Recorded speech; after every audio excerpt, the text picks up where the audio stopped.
نستعينه ونستغفره ونؤمن به ونتوكل عليه ونعوذ بالله من شرور أنفسنا ومن سيئات أعمالنا من يهده الله فلا مضل له ومن يضلله فلا هادي له ونشهد أن لا إله إلا الله وحده لا شريك له ونشهد أن محمدًا عبده ورسوله أعوذ بالله من الشيطان الرجيم بسم الله الرحمن الرحيم إن الله وملائكته يصلون على النبي يا أيها الذين آمنوا صلوا عليه وسلموا تسليما زمارنا طول فجام عند الشريف اللهم صل على محمد وعلى آل محمد كما صليت على إبراهيم وعلى آل إبراهيم إنك حميد مجيد اللهم بارك على محمد وعلى آل محمد كما باركت على إبراهيم وعلى آل إبراهيم إنك حميد مجيد ما تاسو ته د سیرت په باب کې بیان شروع کړو تقریبا نن د ربیع الاول اول ورځم ده په دنیا کې چې څومره علما دي نن او خطیبان دي هغه به د نبی صلی الله علیه وسلم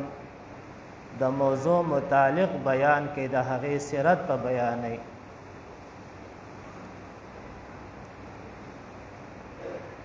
خو ما تاسو ته د سیرت په بیان کې باب کې بیان شروع کړو تقریبا زمونږ به د 121 جمعه ان شاء الله الله کوم له ژوند او زندگی را کړه دا موضوع به بیانو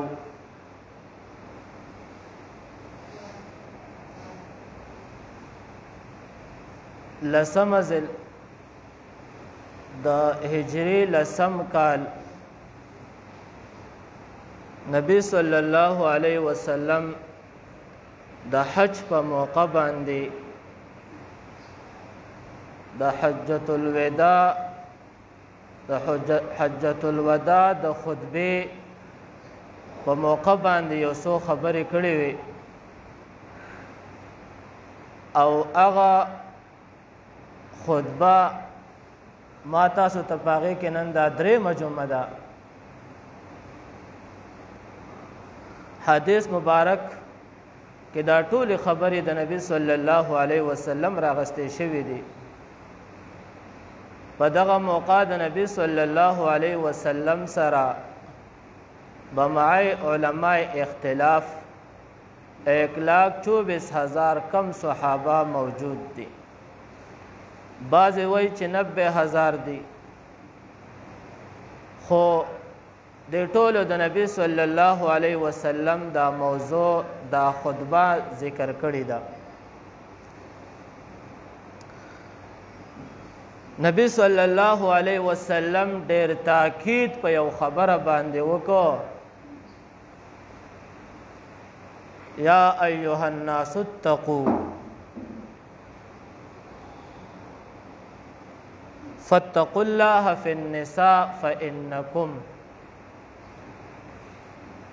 چې د الله نه اوریږئ د ښځو متعلق ستاسو د ښځو حقوق نو ما تیر شوی جمعة المبارک په ورځ باندې تاسو ته د ښځو حقوق بیان کړل خو څه خبرې پاتې شوې د ملګرو په سفارش باندې هغې ما ته دا ووې چې قاري صاحب آینده جمعه که خیر و زندګي وه دا یو څو خبرې دام بیان کا د ښځو متعلق یو څو حقوق خبرې دي خو دا ښځې څوک دی دا به زمونږ یا خورې وي یا به زمونږ لور وي یا به زمونږ مور وي یا به زمونږ ترور وي خدا د مونږ یو انساني د انسان په شکل کې د انسان ده الله مونږ تاسو ته راکړی لوی نعمت دی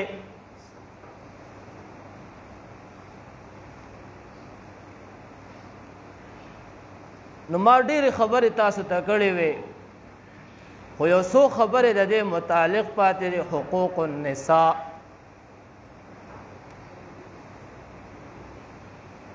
یو خو ذهن کې یوه خبره یاد ساتئ چې ګوره زمونږ د ښار خلک ښاریان چې کم اصل دي الحمدلله دا د دې خبرې نه پاک دي ځکه په سلو کې 98%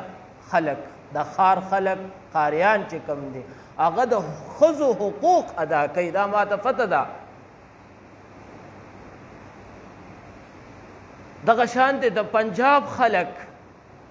الان کې په دین او په اسلام باندې منځ او عبادت ډېر نه پیژني روزه نه پیژني خو د خور او د لور حق دا پیژني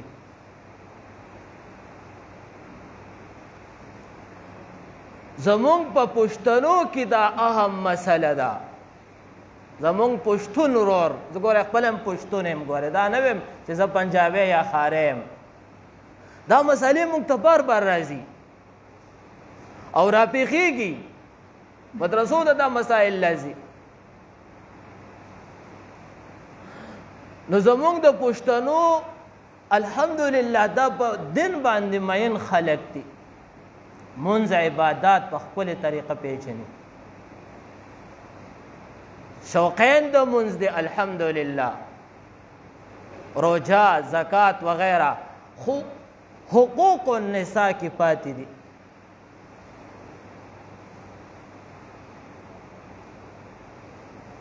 یو دا اهم مسئله دا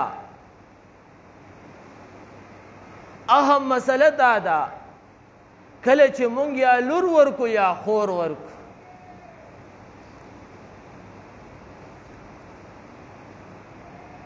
نو کله چې مونږ دا ورکو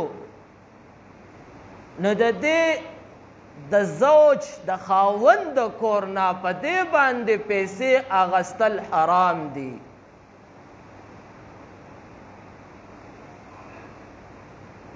خو زمونږ د پښتانه قوم ولا یو هیله رابار کوي هیله داسې ده چې مونږ او تاسو دا وایو مونږ به د خور لا د خورلړې نه سامان کو جایز سامان چې ورته مونږ او تاسو وایو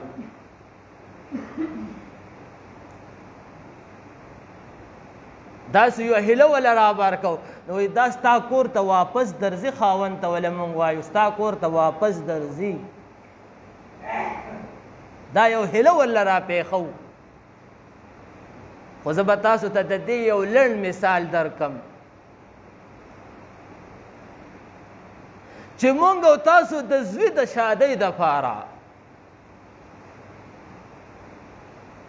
د خلکو نه قرضونه م اخلو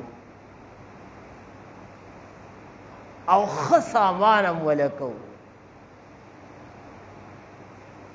او د لور او د خور په شادۍ کې مونږ دې خبرې ته تیار نه یو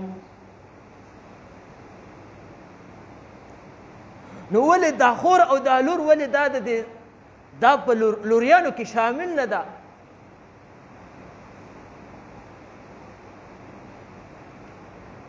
وس دې کېږي د خپل وس مطابق د شریعت مطابق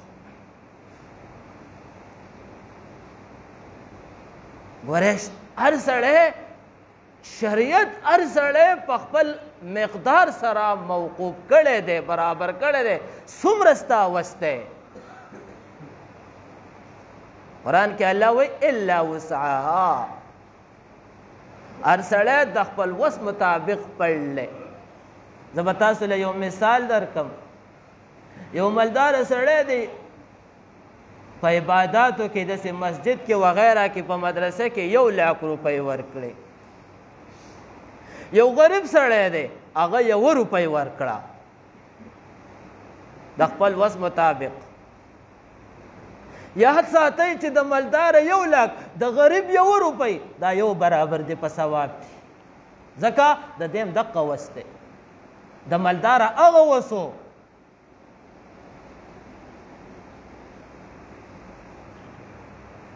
دا هلې ملې به موږ دې خبرې له نه جوړو چې یاره زه پم دې له سامان کوم ولې زوی له سامان کولی شي لور له نشي کولی د زوی دپاره قرضونه اخیستی شي د لور دپاره نشي اخیستی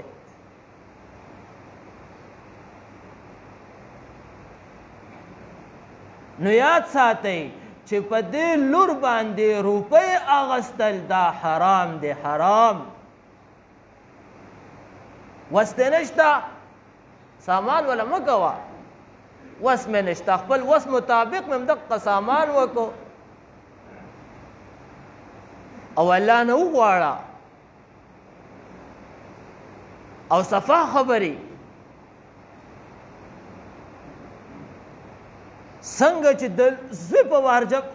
په واده باندې ته څنګه خرچه کې هغې مطابق د لور په واده ما قشانتې خرچه وکړه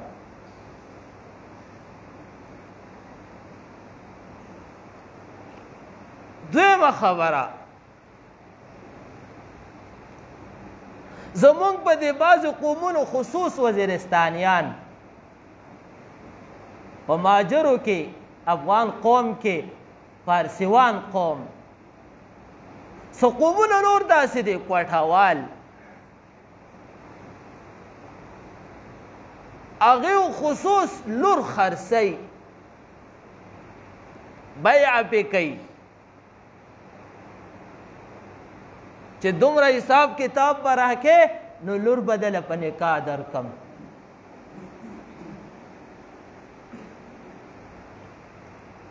لور خرڅول په شریعت کې حرام دی دا ګوره سامان نه دی دا انسان ده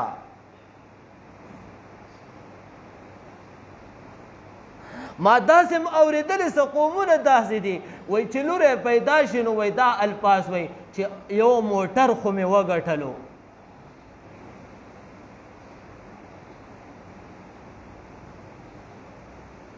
یاد ساتئ ګورې دې قبر ته روان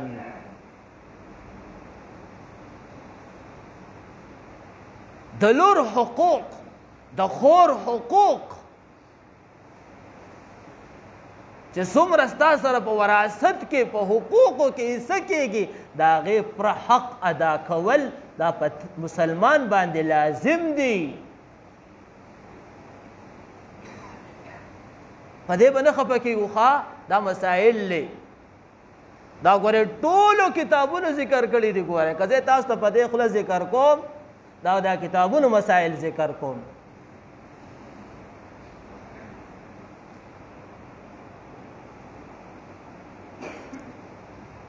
اوس علماو دا فتوه جاری کړې ده اوس زمانې علماو دې ته متاخرین علما وایي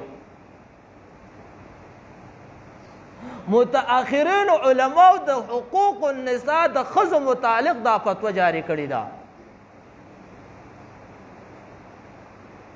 چې موږ لور ته او خور ته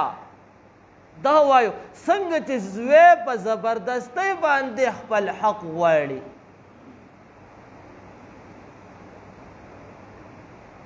نرماده زوی چې په زبردستۍ ورور چې په زبردستۍ حق غواړي وایي مونږ دا فتوه د دې ښځو دپاره جاري کوو چې تاسو هم زنانه ذات په زبردستۍ حق وغواړئ چې هغې غوستی شي ته یې ولې نشئ غوستی نو متاخرین علماو اکثر دا فتوه اوس په دې زمانه کې جاري کړې ده چې تاسو په زبردستۍ باندې حقوق وغواړئ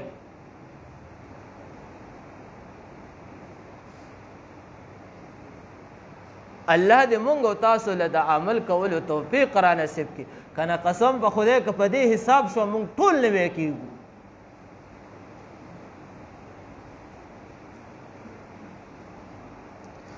اسلام د هر شي حق ذکر کړی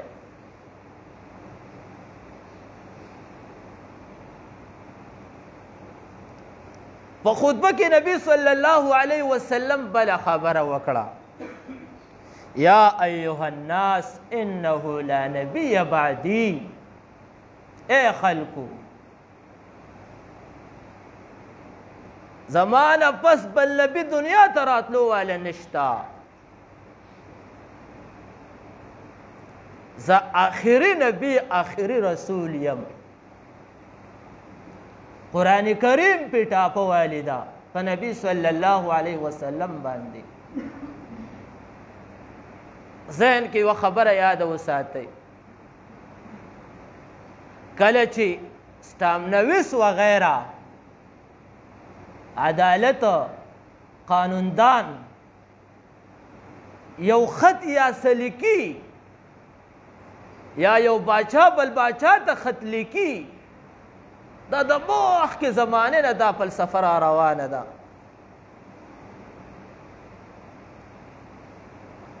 اخره کې پې بیا دسخط وکړي او ټاپه پې ووایي مهر پې ووایي ستام دا ستام د دې دپاره دی چې ګوره بیا د دې نه پس نورې خبرې نشته دا خبرې دي نبی صلی الله علیه وسلم باندې الله رب العزت ټاپه ویله ما کان محمد ابا احد من رجالکم ولکن رسول الله وخاتم النبیین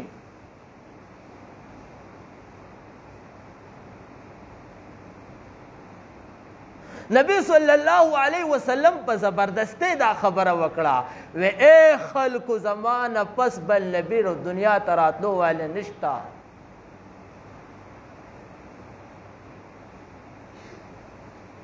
الله رب العزت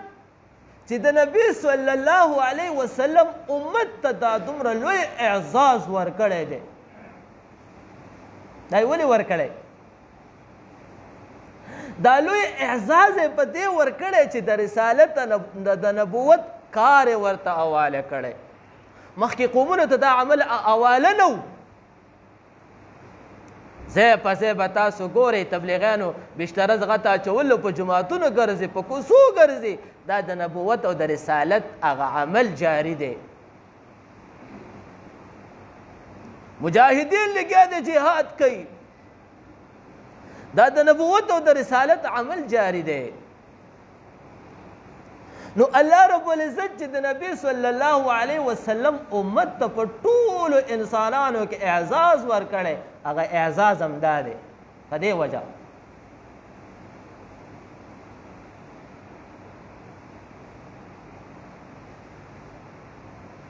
دا یو څو خبرې درته کوم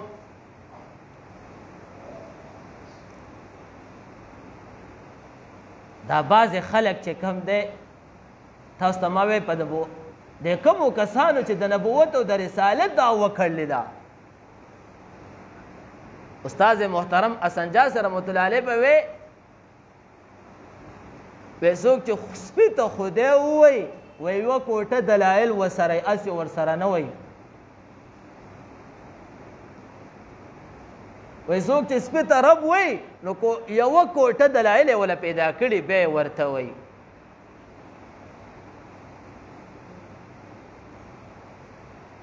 پخوا زمانه کې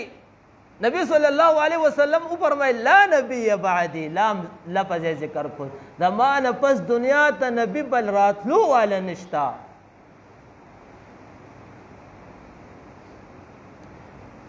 یو سړی په ځان باندې لا نوم کېښوستو په دې لام لفظ ځان مشهور کو په قومونو کې او د هغې نه پسې د نبوت دعوه وکړه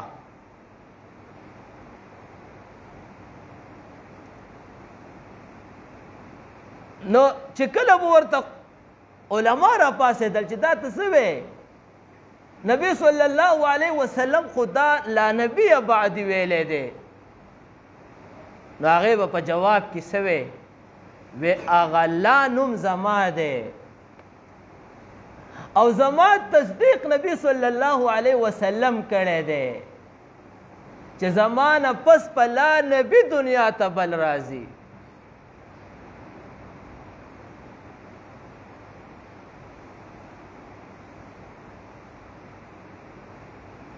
نبی صلی الله علیه وسلم فرمایي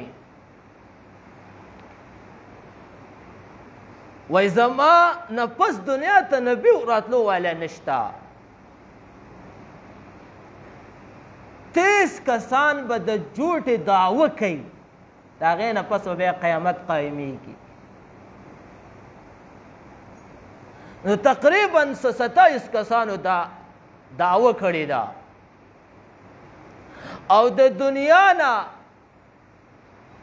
ملعون رسخت شوي دي مرداران رسخت شوي دي خو دې زمانه کې یو لوی چال دی د قیدیانیانو لږ به ځان پوهې کوي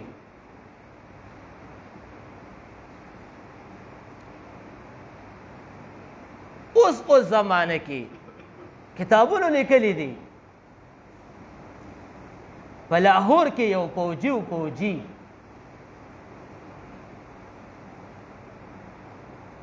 یو قیدیانی جنې ورسره واده وکړو نو دې فوجي دې قیدیانی جنې ته زه خو مسلمان یم نو د هغې خاندان او رشته دارو ورته وی ستا خپل کار دی او زموږ د دې ماشومې خپل کار دی چال ته ګورئ ښه چال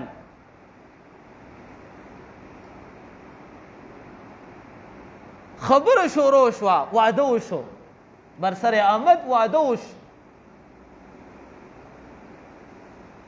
د جنۍ خپل چال چلوو نو د جنۍ د خپل خاوند نه بیا علما راوستل دا قیدیانان مشران یې ول خپل راوستل جنۍ خو قیدیانۍ وه نو چې کله ولا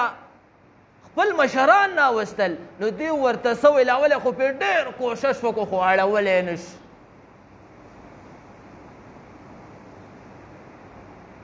ځکه مسلمان نه وړي او که ته په اور کې هم سوځی نه وړي نو اوس چال ته غوږ شئ نو دوی ورته وایي ته د خپل رب سره مشوره وکړه استخاره مونځ وکړه که چیرې په استخاره مونځ کې تا ته غلام محمد رسول یا نبی ښکاره شو بس به یې ومنه دا به د رب سره ستا مشورې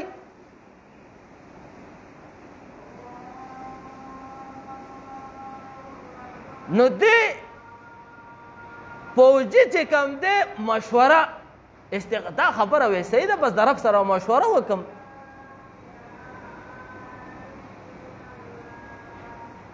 نو استخاره مونځ یې وکړو غلام محمد قیدیانی ورته په خوب کې رال خلک ترې راټول شوي دي ملعون لړ قیدیانیش دا مسلمانانو علماو پسې ورتلل نو دا فوجي به د دې علماو سره نه میلاوېدو وی ما د رب سره مشوره کړله رب ما ته دا ویلي دي یوسف لدویانوي رحمت الله علیه د کراچۍ عالم په دغه ځای باندې دوره وه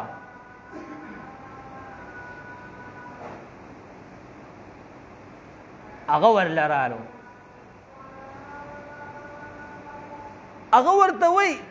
تا چې کله د رب سره مشوره کوله استخاره مونځ باندې نو ستا د نبي صلی الله علیه وسلم په رسالت او په نبوت کې شک پیدا شو ستا چې شک پیدا شو نو ته کافر شي او د کافرانو خوبونه هم دقه شانتي نبی صلی الله علیه وسلم مونږه آخري رسول نبی بغیر دلیل منو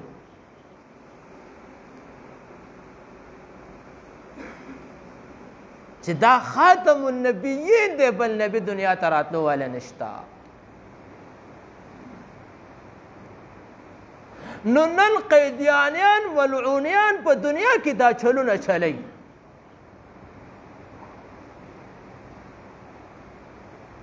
او دا پیداوار د برطانیې دی ګورئ دا به زه تاسو ته بیا انشاءالله د دې څه موقع باندې چې دی څنګه راوچت کو په څنګه چالې راوچت کو اول ولا کم نام ورکه مفتی محمود رحمت الله علیه ورسره ډېره غټه مقابله کړله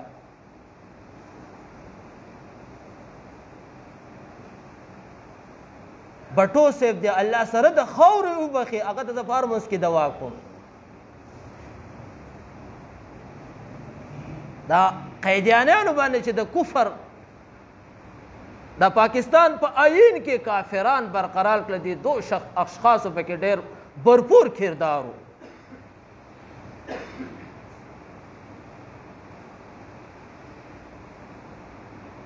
नबी सल्लल्लाहु अलैहि वसल्लम دا سخت زورن ورکړه چې دنیا ته به ملعونیان کافران راځي او د نبوت او د رسالت دعوی وکړي او تاسو به مقابله کوئ اے مسلمانانو نو چې وسم کېږي تاسو ته ما ویلو په هر جماعت کې او په هر ځای باندې د دې پروډکټ ذکر دي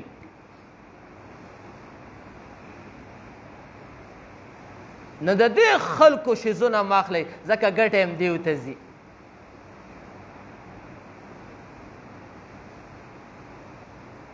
تاسو په ذهن کې یوه خبره راځي چې یاره موږ د یهودو نه شیزونه الو عیسایانو نه اخلو د هغې پروډکټ استعمالو یاد ساتئ چې هغې ځان ته مسلمان نه وایي هغې فخري وایي د مسلمان په جامه کې ځان نه دننه کوي او دا د مسلمان په جامه کې منافق دی دیو تا ته کافر وایي ځان ته مسلم وایي نو الله رب العزت دی د الله رب العزت په امداد د موږ او تاسو د دې ملعونیانو نه محفوظ کړي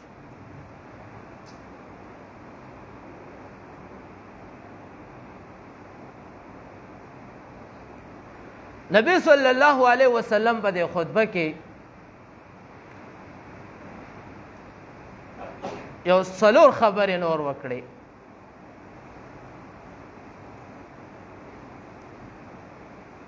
فاعبدوا ربکم و اے قوما اے مسلمانانو فاعبدوا ربکم خاص د خپل رب عبادت کوئ او ډېره زورنه ورکړه وصلو خمسکم په پنځو منځونو ډېره سخته پابندي کوئ وصلو خمسکم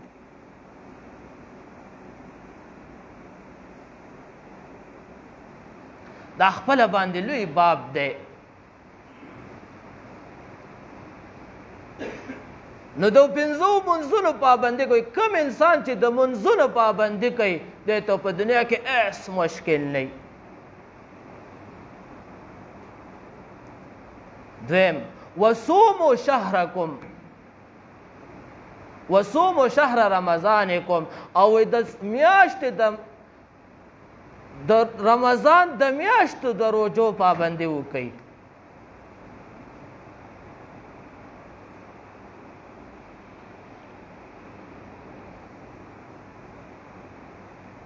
او دریم نمبر وی وادو زکات اموالکم طیبا بها انفسکم وی ادا کوي د خپلو مالونو نه زکاتونه په خوشامدید طریقې سره زړه به پرې نه تنګوئ چې مال لانه لاړو وادو زکات اموالکم د خپلو مالونو نه زکاتونه ادا کړئ کم انسان چې د زکات ادا کوي هم د هغه په زندګۍ کې به هیڅ مشکل نه وي د هغه په زندګۍ کې به خوشحالي ان شاء الله که خیر زندگی وه د زکات په بیان کې به تاسو ته بیا دا خبره کوم. وتحجون بیت ربکم او حجونه ادا کوي د بیت الله شریف د بیت د رب ستاسو.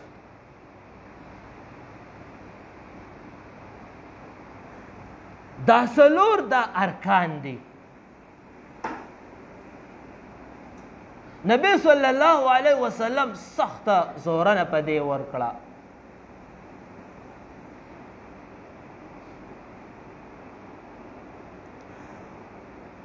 واطيعوا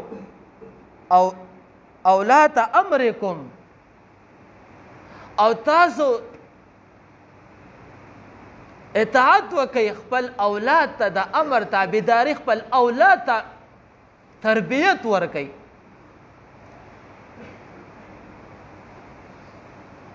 په هر سړی مسلمان باندې دا لازم دی چې دی به د خپل بچو تربیت کوي.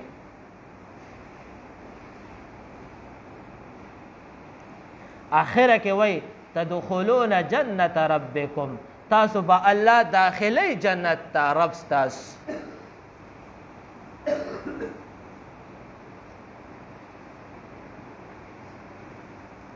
وانتم تسألون عني فماذا انتم قائلون. ورځ په قیامت به زما تاسو نه تپوس کېږي تاسو بس الله ته وایي. دا خپل ان شاء الله لوی یو خپل خطبه ده د نیمه ګنټې د باسته. نو ان شاء الله که خیر زندگی و آینده جمعه تاسو به دې باندې به باس وکم. الله رب العزت موږ او تاسو له اعمال کولو توفیق را نصیب کړي. تابعداري واخر دعوانا الحمدلله رب العالمین.